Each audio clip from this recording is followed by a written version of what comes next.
Mar, aqui da TV Cidade de Santo André. Toda semana levando para você um tema diferente, para gerar muito conteúdo com conhecimento e entretenimento. Hoje vou levar para vocês um tema extremamente recorrente. Pois é, gente, é um tema em que o Brasil está em primeiro lugar no ranking mundial, segundo a OMS. Estou falando sobre o transtorno de ansiedade. Pois é, são mais de 18 milhões de brasileiros diagnosticados com o transtorno de ansiedade. Pois é, e para conversar sobre esse assunto, eu trouxe aqui novamente o meu amigo psicanalista Felipe Perim. Fê, muito obrigada pela tua presença. Eu que agradeço, Ju. Obrigado pelo convite e vamos falar sobre ansiedade. Que, aliás, eu sempre quando eu falo sobre esse assunto me coloco na investigação. Será que estou ansiosa? Você já pensou sobre você? Você que está assistindo a gente? Com certeza todo mundo já deve em algum momento ter perguntado se a ansiedade já bateu a sua porta e se ela, está aí sobre o seu comportamento. Fê, conta um pouquinho pra gente, porque muitas pessoas me mandaram e-mails. Inclusive, se você quiser mandar alguma sugestão, tema de pessoas para vir aqui comigo conversar, pode mandar no e-mail juliana.vasser@csa.tv.br, tá certo? Depois eu passo novamente, se você quiser de fato mandar uma sugestão bem interessante, não perca tempo, manda pra gente. Fê, muitas pessoas perguntaram o que é de fato a ansiedade. Ela é caracterizada como uma doença, como um transtorno? Conta pra gente o que seria essa ansiedade em si. Tá. Primeiro que somos todos ansiosos em algum aspecto. Tem até um meme que circula pela internet que brinca, dizendo que como nós somos 70% água, nosso corpo é 70% água, eles brincam e falam, no fundo nós somos melancias com ansiedade. E de fato todo mundo é ansioso em alguma medida. Porque todo mundo anseia, né? Anseia. Então ansiedade vem de desejo, né? Todos nós ansiamos algo, né? Desejamos de alguma forma. Então quando a gente fala de ansiedade, ela é em alguma medida a forma com que a gente se relaciona com os nossos desejos, né? Então quando a gente fala, a psicanálise ela não trata muito a questão de transtorno de ansiedade, né? Tem até um questionamento, em voga no mundo entre os psicoterapeutas, psicólogos, psiquiatras, porque existe um manual que se chama DSM, que é um manual onde está catalogado os tipos de transtornos mentais. O DSM-1, que surgiu em 1952, ele tinha por volta de 60 tipos de transtorno mental. Sim. Hoje nós já estamos no DSM-5 e ele tem mais de 300 tipos de transtorno. Meu Deus! Então, o grande questionamento que se tem é, será que nós não estamos criando mais patologias para o nosso sofrimento do que de fato há? Né? E muito se fala sobre a ansiedade. No consultório é muito comum, os psicoterapeutas já receberem as pessoas com algum tipo de diagnóstico de ansiedade, ou dado por um psiquiatra, ou a pessoa acabou consultando lá o Google, viu os critérios que precisa para ser diagnosticado com ansiedade ou não e se autodiagnostica. Olha, eu sou ansioso, eu tenho um transtorno de ansiedade. E os transtornos de ansiedade estão muito em voga hoje em dia, Tem o transtorno de ansiedade generalizado, o famoso TAG, que todo mundo fala muito, que tem, que já teve, algo mais grave, que são os ataques de pânico, a síndrome do pânico. Tudo isso é dentro do espectro da ansiedade. Mas para a psicanálise, a ansiedade tem muito a ver com a economia do desejo, ou seja, como a pessoa lida com o desejo dela. Nossa, que interessantíssimo isso, como a pessoa lida com o desejo dela. Com o desejo dela, sim. Porque, por exemplo, a psicanálise faz uma distinção entre medo e ansiedade, que a psicanálise não chama muito de ansiedade, mas a psicanálise dá um outro nome mais mais abrangente, que é a angústia, né?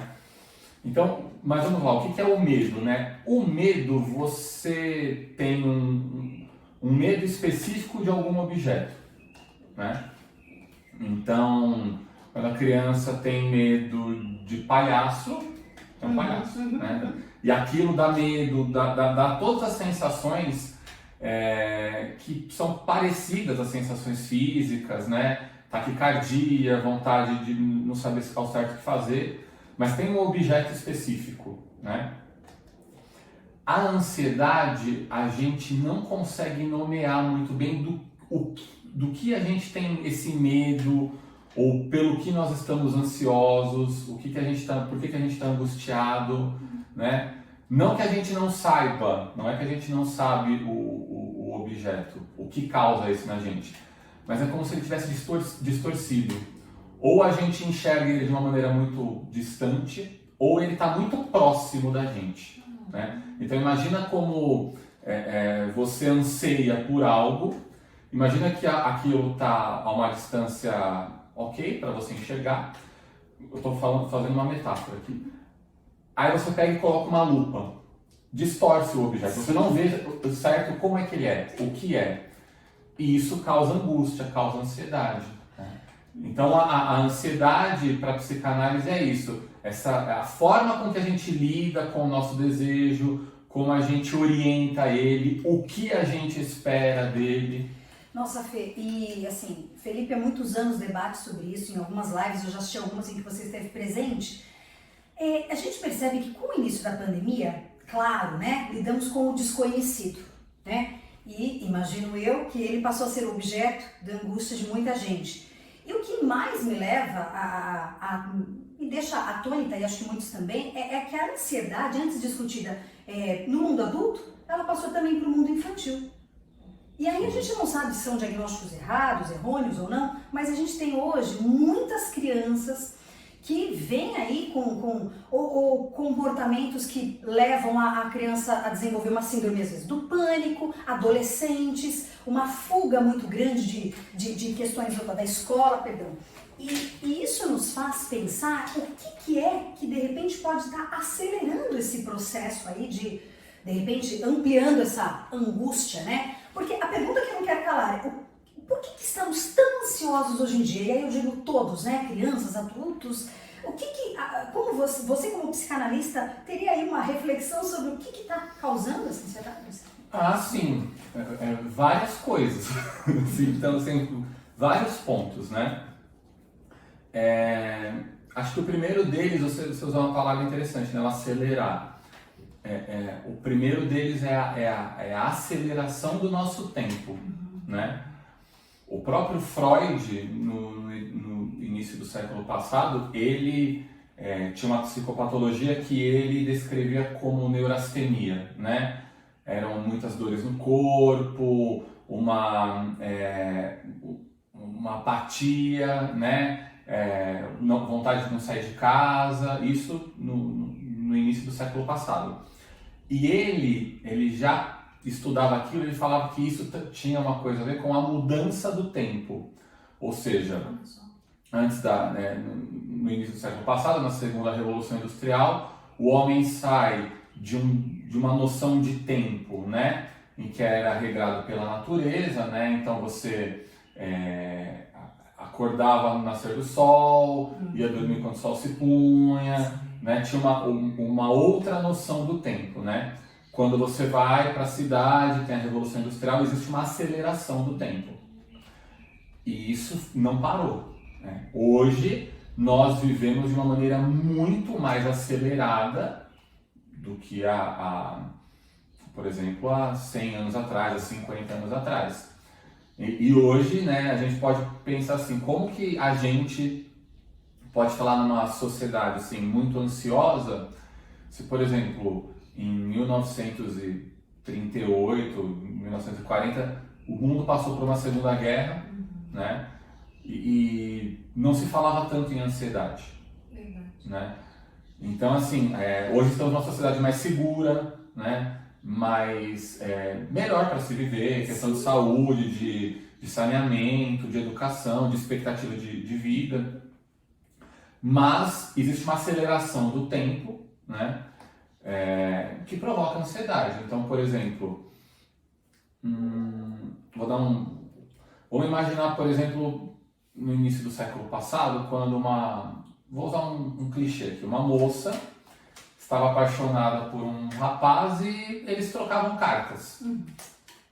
Então você havia um tempo entre escrever a carta ser remetida, a carta ser entregue, ler a carta e a devolutiva ou não, né? Então, quando a moça enviava a carta, ela ficava ansiosa, porque ela queria saber se o rapaz ia responder, o que ele iria responder, né? Mas ela tinha um tempo para viver essa ansiedade, e nesse tempo ela ia na mente dela fantasiando o que aconteceria caso ele não respondesse, por que ele não respondeu, será que ele não me ama mais, né? O que eu vou fazer? Havia um tempo de elaboração de todas essas fantasias, né? Hoje em dia, vamos trazer assim, a pessoa manda uma declaração, imagina a carta só que escrita no WhatsApp. Você tá lá assim, mas você fica lá online, né, vendo assim, mas um tique foi, 2 tiques, recebeu, mas por que não leu, né? Então, o que antes eram dias, semanas, agora são minutos, né? Isso como um exemplo pequeno, mas isso acontece no trabalho, né, na nossa vida social, né? O trabalho, a gente vive cada vez mais numa sociedade de performance, né? Onde você tem que performar. Então tem sempre essa expectativa da entrega no menor tempo possível, no menor prazo possível, né? Fazer isso traz uma conotação de que somos eficientes, de que somos melhores, de que somos competentes, de que somos competitivos, né? E isso gera ansiedade, né? Isso gera essa sensação de que sempre tem alguém esperando algo de nós, nós não sabemos ao certo o que, nós temos que dar essa resposta, mas não sabemos ao certo como, né? E o tempo é cada vez menor e sempre assim, mas será que eu respondi no tempo certo? Será que eu fui rápido o suficiente? Será que eu fui eficiente o suficiente? Então, aquilo, como eu falei, essa distância do objeto, você não sabe muito bem o que você está esperando, né? E ao mesmo tempo que esse objeto ele está sempre circulando a gente, né? Estão sempre esperando algo de mim, estão sempre me pedindo algo, demandando algo. Isso acontece tanto com crianças como com adultos. E muitas vezes eu vejo que essas exigências que a gente recebe, seja no mundo do trabalho, no mundo do relacionamento, no mundo familiar, as crianças também passam a receber, né? Eu penso que as escolas, querendo sempre o melhor, é lógico, né? Mas estão exigindo cada vez mais um conteúdo que muitas vezes precisava ser repensado, né? Ele só aumenta e o ano continua igual, os trimestres escolares ou bimestres, e parece que a quantidade... E aí a criança é acometida aí cada vez mais, né? Exigência e o pai e a mãe também exigindo que a criança vá bem.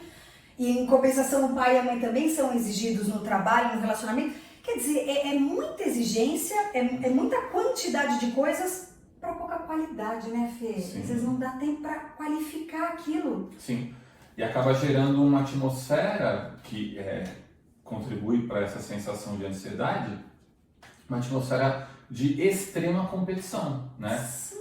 Então, eu ouço muito, né, de pais, de adolescentes, e você vê que isso reflete nas crianças, né?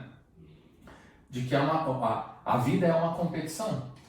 Então você está competindo, a criança está sempre numa competição desde que ela entrou na escola, né?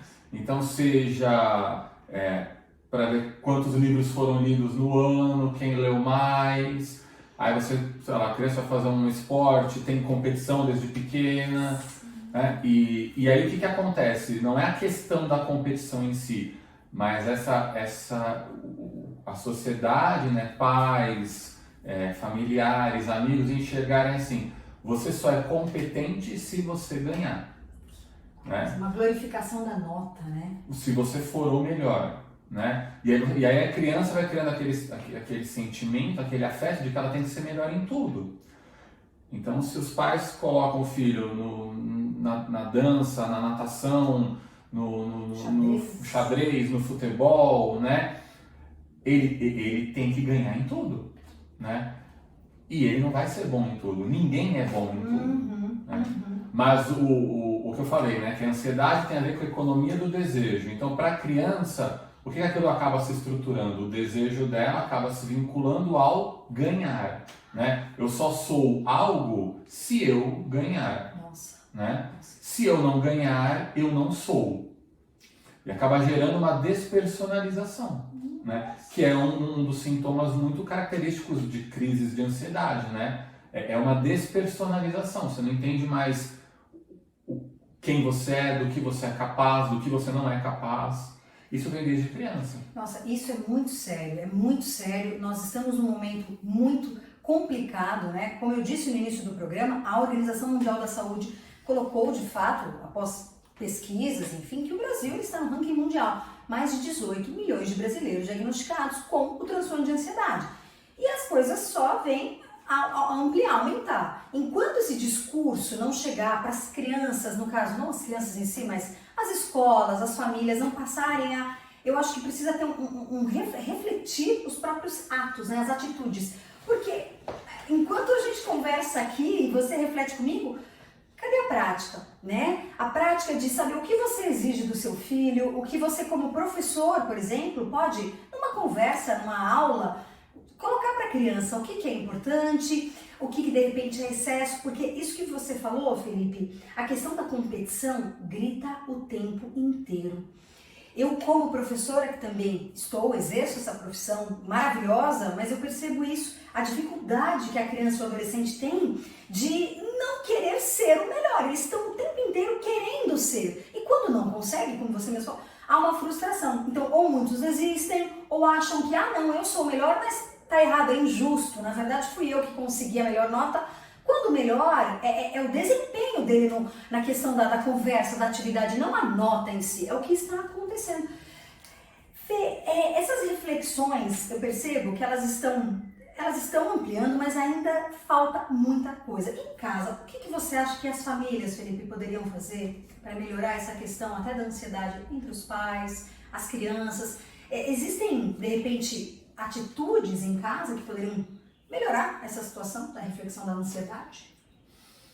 Sim, bom, tem uma questão muito cultural como você falou, dessa coisa da competição, que a gente vê nas famílias, né, que desde pequenos nós estamos nesse ambiente competitivo, né? Então, eu até brinco, parece que a gente já nasce numa empresa, né? E hierarquicamente você, de certo modo, tem uma hierarquia de pai, mãe. Agora, então existe uma hierarquia desde que a gente nasce, né? Existe essa questão de você querer ser o melhor ou como lidar quando você não é o melhor. Eu acho que é muito importante, né, a gente começar a repensar os significados que nós damos para as coisas. Então, porque a ansiedade, como eu falei, ela tem a ver com a economia do desejo. E o que é o desejo, né, para a psicanálise? Eu posso dizer o que você deseja de uma maneira genérica e isso se aplica para todo mundo. A gente deseja o quê? O que a gente não tem. Nossa, perfeito. Você sempre deseja o que você não tem, né? A partir do momento que você tem, o desejo muda, né? Queria um emprego, por N razões, conseguir, já deixou de ser o desejo, é outra coisa o desejo. Certo. Né? Ou seja, isso traz a seguinte reflexão: o desejo, por definição, ele é incompleto. E a ansiedade tem muito a ver com isso. A gente entende que conseguindo algo, aquilo vai trazer para a gente uma sensação enorme de completude. E não é assim, né? Então, para a gente desejar, a gente tem que entender que sempre que eu desejo algo, aquilo vai me trazer um bem-estar, mas também me traz uma falta, um incômodo, um mal-estar que tem que me servir como mola, né? Como impulso para desejar uma nova coisa. Né? E a gente vai E a vida é isso, você vai trocando de objetos pelos quais você deseja. A ansiedade, né, ela retém a gente fica preso como se algo pudesse aplacar totalmente a nossa ansiedade. Né? Verdade. E como eu falei, somos ansiosos.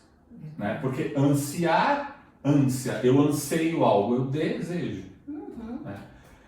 Então a gente tem que começar a pensar, talvez uma reflexão de pensar o seguinte, que aquilo que eu desejo, nada vai me completar. Mas talvez a experiência de buscar aquilo, né, seja tão interessante quanto obter aquilo. Nossa, perfeito. Né? Algo vai me faltar e eu vou atrás de outra coisa. Né? Porque o que o Freud já falava, né? Que existe uma linha muito tênue que separa conhecimento de paranoia. Né? Então, quanto mais a gente conhece das coisas, né, mais a gente vai organizando o mundo, mais a gente vai dando sentido para as coisas. E a paranoia é justamente isso. Para quem sofre de paranoia ou quem é paranoico, né, tudo tem sentido. Né? Então é um excesso de sentido. Então o barulho do vento, será que alguém está me vigiando? Né? Um piso que faz aquele barulho de um estalar, né? Alguém está me perseguindo, né? Então na paranoia você cria sentido para tudo. E o que a nossa sociedade vem fazendo, né? Criando um excesso de sentido para felicidade, né? Para progresso, né? Felicidade, progresso e autorrealização. Né? Então a gente tem uma busca muito grande hoje que acaba gerando ansiedade pelo quê? Para ser feliz. E querer mostrar isso, né? Nas mídias sociais. Sim, porque a gente não é feliz se o outro não reconhece que somos felizes, né? Mas é como se ser feliz fosse um ser, né? A gente pudesse estar num estado permanente de felicidade e que tem alguma coisa aí no mundo que vai dar essa felicidade pra gente. E a gente fica ansiando para encontrar isso, né? Quando a busca pela felicidade, ela além de causar muito sofrimento, é extremamente inútil, porque não existe nada que vai nos tornar plenamente felizes. Completude total, né? Não, e que talvez a gente possa pensar que a felicidade está mais em momentos, né? E como todo momento feliz ele tem que acabar, porque aí eu vou querer repetir ele, né? É como encontrar os amigos, né? Um encontro bom de amigos, ele tem que ter começo, meio e fim. Tem que acabar. Porque se aquilo se perpetuasse eternamente, a felicidade ia escapar dali. Nossa, Felipe, você falou, é muito interessante isso, porque se aplica muito facilmente na nossa vida de valorizar esses momentos para atingir o desejo. Por exemplo, a criança está numa competição, se ela vai ganhar em primeiro, se ela vai parar em último, ficar em último, o importante é valorizar o ato em si, a experiência, né, Felipe? Porque aí né, numa competição, vamos imaginar assim, vamos imaginar uma menina que vai para uma apresentação de dança, né? Onde tem uma classificação e tal. Ela pode se divertir ali, ir lá e dançar, né? E legal se ela ganhar ou não, mas ela também pode achar que a felicidade, né? O bem-estar dela ela vai encontrar aquilo se ela ganhar. E aí acaba sendo até triste, porque aquilo só faz sentido para ela se ela ganhar, né? Mas aí é um sentido muito, assim, como se fosse, nossa, é a competição, né? Só que aquilo é um momento, né? Aquilo acaba, né? Aquilo acaba. E aí o que a menina vai querer? Uma outra competição. Mas não a competição em si, o que ela quer no fundo é o primeiro lugar. Exatamente. E há um problema grande quando a gente vê que a família não enxerga isso e muitas vezes coloca para a criança que sim, é isso que ela precisa. Ela precisa ter melhor nota, ela precisa ganhar. e não valoriza o momento, a experiência. Você falou uma palavra-chave, Fê, a experiência, né? Falta essa conversa de valorizar a experiência do caminhar, por exemplo, num parque. Vamos num parque, vamos observar o que a natureza em volta nos oferece. A experiência de ir a um restaurante, de apreciar e não só ir comer e ir embora, né? É tudo muito imediatista, né, Fê? Sim, a questão do tempo, né? Nossa! E porque você tem que comer e aí tem que ser tem que ser o lugar, tem que ser a comida, né?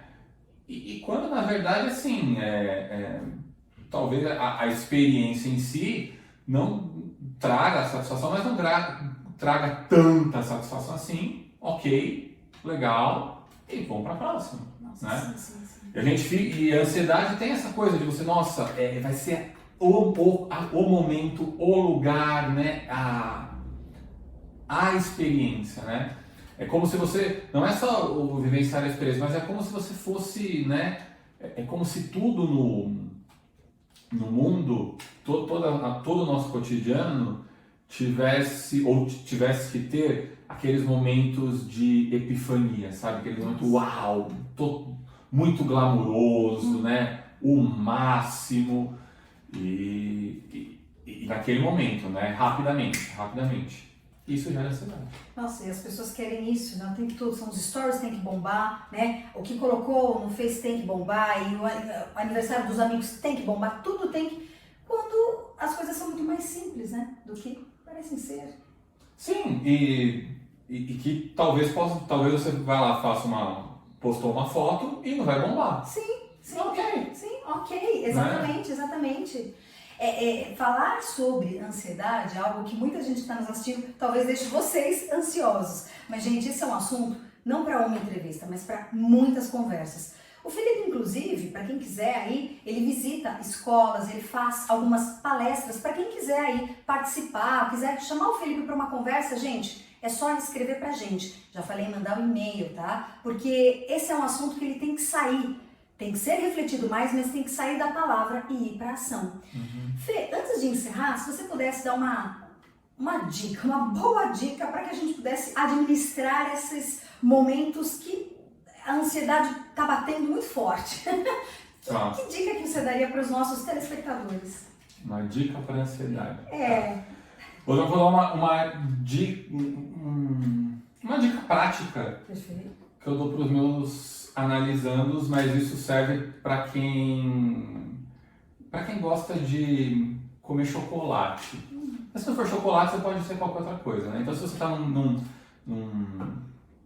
numa crise de ansiedade, né? Tem taquicardia, aquele momento às vezes que você não consegue dirigir, né? Então, bom, primeira coisa, se você estiver dirigindo para o carro, se você estiver andando, senta no lugar, acalme-se, né? Leve sempre com você uma barra de um chocolate ou o que você gosta, ponha na boca, não mastigue, né? E vá sentindo o sabor daquilo, né? Primeiro porque desde que somos pequenos, né, nada nos acalma mais do que gratificação oral, né? Então desde do seio da mãe ali, do mamar, então vem daí. Mas também isso acaba reconectando, né, a gente com os nossos sentidos, né? Então, porque numa crise de ansiedade a mente fica a milhão, né? Então isso acalma, né? Ajuda você a tomar contato com outros sentidos, o olfato, o paladar, né? E vai desacelerando a mente, né? Mas é importante você ter essa coisa de, né, sentar, começar a experimentar o chocolate, o que você gosta ali, e vai se acalmando, né? E junto com isso, se você estiver sentado, você começar a olhar o lugar onde você está e começar a pensar assim, bom, eu, Juliana, estou aqui sentada na rua tal, né? Meu carro tal, eu estava indo para tal lugar, porque em crise severa de ansiedade, é o que eu falei, tem uma despersonalização. E fazer falar sobre onde você está, o que você ia fazer, né? o lugar em que você se encontra ajuda a retomar essa personalização. Nossa, perfeito. Então, isso um exercício, um truquezinho, né? Sim. Para momentos ansiosos. Isso é interessantíssimo. Agora, é evidente que recomendo para quem tem crise constante de ansiedade, né? Procurar um psiquiatra e psicoterapia, o que é muito importante, né? Porque muita gente vai ao psiquiatra, né? É medicado. Eu não sou contra a medicação, tem medicamentos que vão ao ponto ali, mas o medicamento ele faz o seguinte, ele corta o sintoma, né? Ele não resolve a ansiedade. Perfeito. Né? Eu falo para os meus analisantes, é como se você tivesse uma gripe e você toma um antigripal. O antigripal ele reduz os sintomas, a febre, a coriza, mas ele não cura a gripe. Nossa, perfeito. Né? E as crises, o remédio ajuda a controlar as crises de ansiedade. Então, qualquer tratamento de ansiedade, se for medicamentoso, ele passa por medicamentos e psicoterapia. Seja uma psicanálise, seja com um psicólogo, né? Terapia cognitivo-comportamental, tem vários tipos de psicoterapias. Mas é importante que a pessoa faça os dois, né? Ou, se for fazer só psicoterapia, que faça psicoterapia. Mas não fique só na medicação. Porque realmente ela reduz os sintomas, né? Controla os sintomas, mas ela não resolve o problema ali na raiz, né? Sim. Por que você está ficando tão ansioso? Nossa, perfeito. Tá. Felipe, mais uma vez queria te agradecer pela sua presença. Eu que agradeço o convite, muito obrigado mesmo. Eu tenho certeza que você aí aprendeu tanto quanto eu aprendi, porque me sinto ansiosa, mas eu sei que vou controlar aí. Eu acho que... Mas todos somos ansiosos em algum Exatamente. ponto, né? A questão é como lidamos com o desejo no nosso cotidiano. Não, perfeito. Obrigada mais uma vez. Imagina, eu que agradeço. Obrigado pelo convite de novo. Espero que vocês tenham aproveitado a experiência aqui da nossa entrevista. A Felipe com certeza vai vir novas vezes para aqui, para a gente conversar sobre outras coisas que são tão importantes quanto as de hoje. Porque mais uma vez você aprendeu a como educar para transformar o nosso programa aqui da TV Cidade de Santo André. Muito obrigada e até a próxima. Tchau, tchau!